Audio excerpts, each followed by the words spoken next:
রাজশাহীর পর সৌন্দর্যের দিক থেকে এখন বাংলাদেশের যে জেলার নাম উঠে আসে তা হলো দক্ষিণ অঞ্চলের পটুয়াখালী জেলা। ইতিহাস, প্রকৃতি আর আধুনিকতার মেলবন্ধনে দ্রুত বদলে যাচ্ছে এই সমুদ্র উপকূলীয় শহরটি। আসসালামু আলাইকুম, আমি মাহফুজ ইসলাম।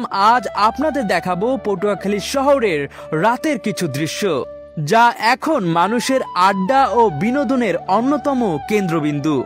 পটুয়াখালীর এই সেলফি রোড এখন শহরের সবচেয়ে আলোচিত স্থান।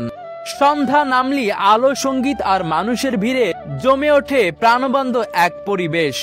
যুব সমাজ থেকে শুরু করে পরিবারের সদস্যরা পর্যন্ত এখানে সময় কাটাতে আসে আনন্দে।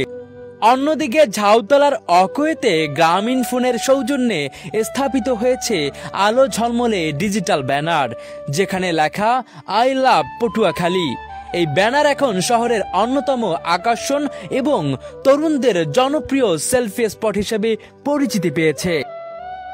ঝাউতলায় নদী না থাকলেও এখানকার লাইটিং আর গোছানো পরিবেশে তৈরি হয়েছে এক অনন্য সৌন্দর্যের আবহ।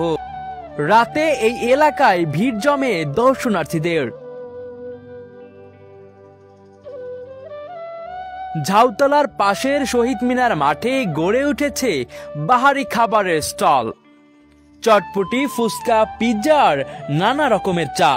সব মিলিয়ে এখন পটুয়াখালী শহরের রাতের জীবনের প্রাণকেন্দ্র।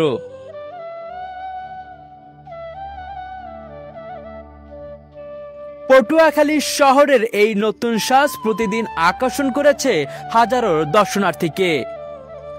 আলো, বিনোদন আর মানুষের হাসিতে ভরে উঠেছে রাজশাহীর পর সবচেয়ে সৌন্দর্যের এই জেলা। ঝাউতলার আলোয় নতুন রূপে গড়ে উঠেছে পটুয়াখালী, দক্ষিণ বাংলার এক উজ্জ্বল শহর। ভিডিওটি ভালো লাগলে অবশ্যই শেয়ার করবেন। ভালো থাকবেন, সুস্থ থাকবেন।